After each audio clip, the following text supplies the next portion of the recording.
Welcome to my YouTube channel. तो कैसे हैं आप? आई होप बढ़िया ही होंगे। आज मैं आपको पढ़ाने जा रही हूँ सिंधु घाटी सभ्यता का सेकेंड पार्ट। पिछली वीडियो में मैंने आपको सिंधु घाटी सभ्यता के कई नाम, काल, खोज, निर्माता और विशेषताओं को पढ़ा दिया था। और आज मैं पढ़ाने जा रही हूँ सिंधु घाटी सभ्यता की स्थिति और सिंधु घाटी सभ्यता के पतन के कारण। तो स्टार्ट करते हैं हम स्थिति से। स्थिति में हम सामाजिक जीवन, राजनीतिक जीवन, आर्थिक जीवन, धार्मिक जीवन और कलात्मक जीवन को पढ़ेंगे। तो आइए स्टार्ट करते हैं एक एक करके। तो सबसे पहले हम सामाजिक जीवन को देख लेते हैं। सामाजिक जीवन में पहली हेडिंग है सामाजिक संगठन। तो इस समय का समाज वर्णों में विभाजित नहीं था बल्कि वर्गों में विभाजित था। जैसे आज समाज 4 वर्णों में विभाजित है, ब्राह्मण, क्षत्रिय, वैश्य और शूद्र। तो उस समय ऐसे विभाजित नहीं था बल्कि व्यवसाय के आधार पर 4 वर्गों में विभाजित कर दिया गया था। 4 वर्ग कौन से थे? विद्वान वर्ग, योद्धा वर्ग, व्यवसायी वर्ग, श्रमजीवी वर्ग। जो ज्योतिष, पुरोहित और वैद्य वगैरह होते थे उन्हें विद्वान वर्ग में रखा जाता था। जो सुरक्षा करने वाले व्यक्ति होते थे उन्हें योद्धा वर्ग में रखा जाता था। जो उद्योगपति, जो बिजनेस करने वाले, जो व्यापार करने वाले व्यक्ति होते थे उन्हें व्यवसायी वर्ग में रखा जाता था। और जो किसान, मजदूर वगैरह होते थे उन्हें श्रमजीवी वर्ग में रखा जाता था। उस समय नारी की अनेक मूर्तियां प्राप्त हुई खुदाई के दौरान। इसलिए कहा जाता है कि उस समय का समाज मातृ प्रधान समाज था। सामाजिक जीवन की दूसरी हेडिंग है भोजन। तो उस समय का मानव शाकाहारी और मांसाहारी दोनों ही था। मुख्य आहार गेहूं था। गाय, भेड़, मछली, कछुए, मुर्गी का मांस, गेहूं, चावल, दूध, सब्जी, फल, इन सब का उपयोग मानव करता था आहार के रूप में। तीसरी हेडिंग है वेशभूषा। तो सूती और ऊनी दोनों ही वस्त्रों का प्रयोग करता था।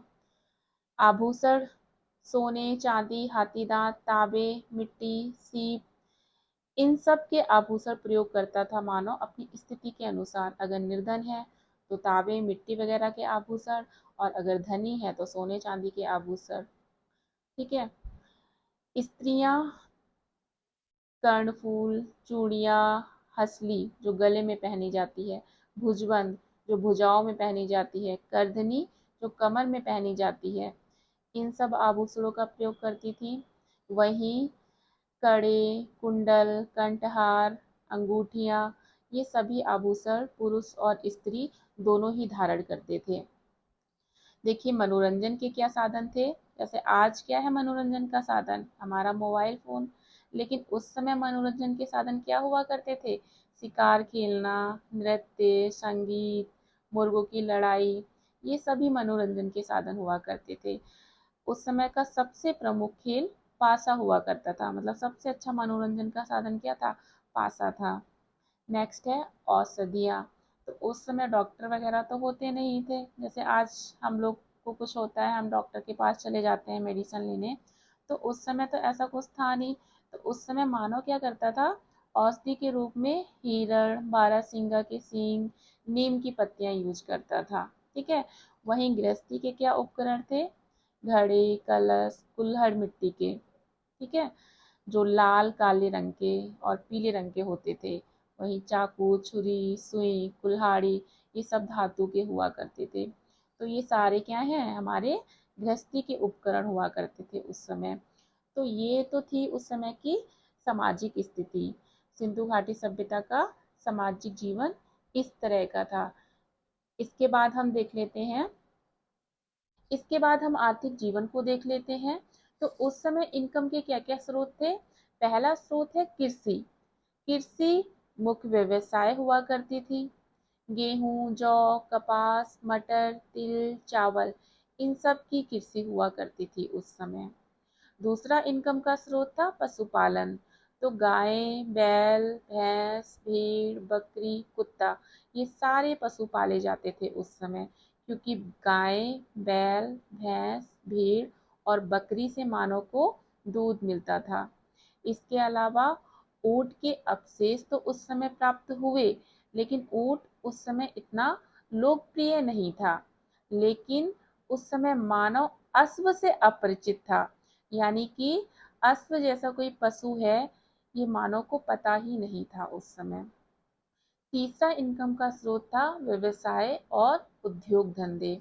तो उस समय मिट्टी के बर्तन, मूर्तियां और खिलौने चौक पर बनाए जाते थे, फिर उन पर चित्रकारी की जाती थी और चित्रकारी करके उन्हें भट्टी पर पकाया जाता था।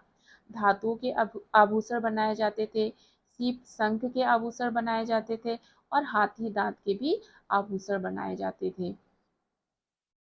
इसके अलावा देखिए, सूत कातने और कपड़े बुनने वाले ये प्रथम लोग थे सिंधु घाटी सभ्यता के। ठीक है, सूत काटना और कपड़ा बुनना यहीं से शुरू हुआ।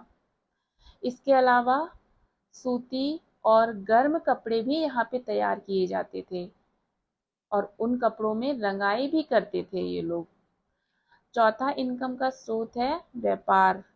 तो इस समय आंतरिक और विदेशी दोनों ही व्यापार होता था, जल तथा थल मार्गों के द्वारा।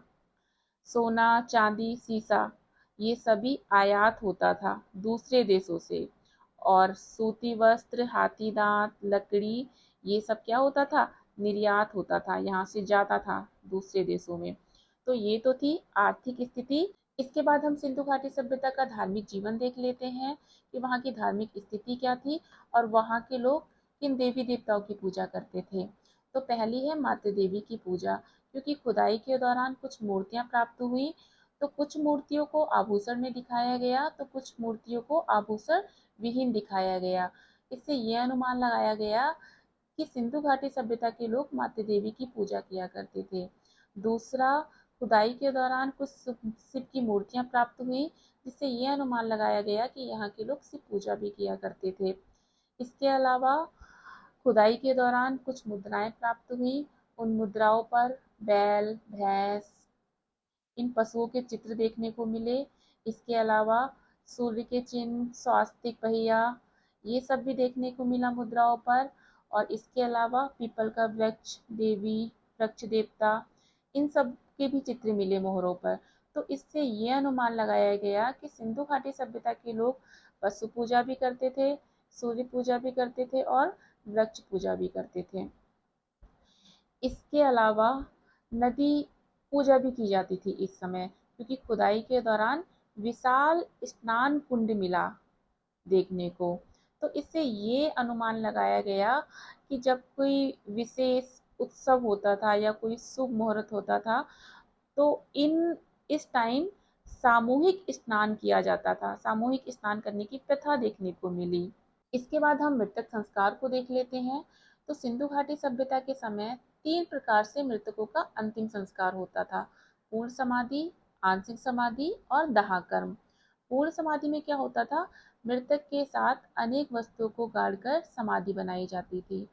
आंशिक समाधि में क्या होता था, मृतक को पहले खुला छोड़ दिया जाता था, पशु पक्षियों का आहार बनाया जाता था, उसके बाद उसकी अस्थियों को भूमि में रखा जाता था।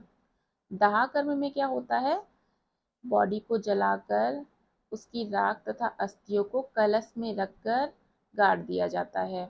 तो ये था मृतक संस्कार। तो ये तो थी सिंधु घाटी सभ्यता का धार्मिक स्थिति। इसके बाद हम राजनीतिक जीवन को देख लेते हैं। राजनीतिक जीवन ज़्यादा नहीं था इस टाइम का।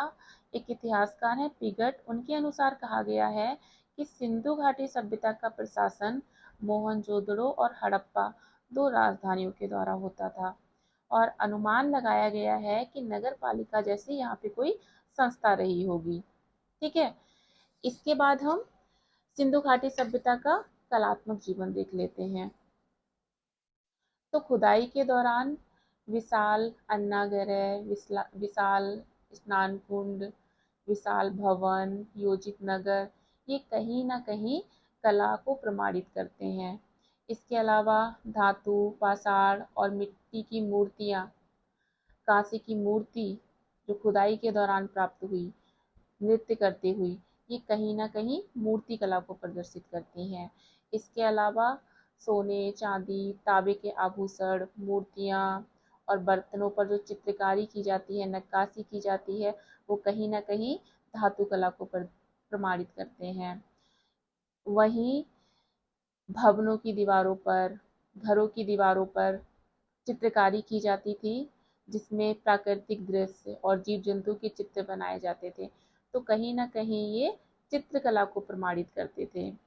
इसके अलावा खुदाई के दौरान 550 मोहरें प्राप्त हुई, जिसमें पशु के चित्र और कई लेख अंकित थे, जो कहीं न कहीं मोहर निर्माण कला को प्रमाणित करते हैं। इसके अलावा खुदाई के दौरान तबला और ढोल प्राप्त हुए।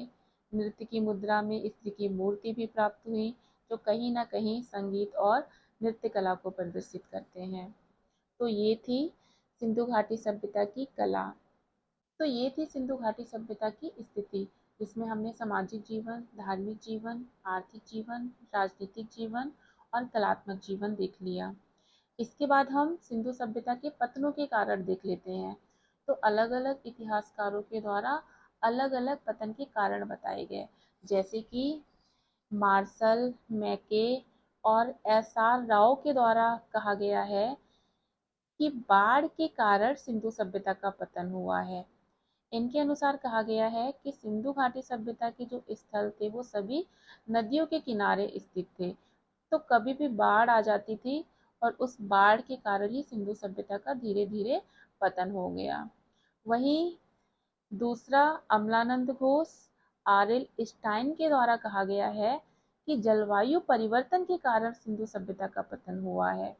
इनके अनुसार क्या कहा गया है कि जलवायु परिवर्तन हुआ और यहाँ के लोग उस जलवायु के अनुसार अपने आप को ढाल नहीं पाए, जिस कारण सिंधु सभ्यता का पतन हो गया। तीसरा देखो, गार्डन चाइल्ड और मार्टिमर हीलर ने क्या कहा है कि सिंधु घाटी सभ्यता का पतन आर्यों के आक्रमण के कारण हुआ है, कि आर्यों का आक्रमण हुआ यहाँ पे और उस आक्रमण के कारण सिंधु घाटी सभ्यता का पतन हो गया। चौथा देखो, के कनेडी के द्वारा कहा गया है कि एक भयानक महामारी आई और उस महामारी के कारण सिंधु घाटी सभ्यता का पतन हो गया। ठीक है। वहीं M R साहनी और H.D. लैम्ब्रिक के द्वारा कहा गया कि भूतात्विक परिवर्तन के कारण सिंधु घाटी सभ्यता का पतन हुआ। तो हमने देखा कि अलग अलग इतिहासकारों के द्वारा अलग अलग मत दिए गए हैं कि सिंधु घाटी सभ्यता का पतन किस कारण हुआ है। यहाँ से क्वेश्चन पूछे जाते हैं, इसलिए आप इनको ध्यान से पढ़ लेना। तो इसी के साथ मैं ये वीडियो एंड करती हूँ। इसके बाद मैं सिंधु घाटी सभ्यता के बारे में आगे भी पढ़ाऊंगी, जो मैं तीसरे पार्ट में पढ़ाऊंगी।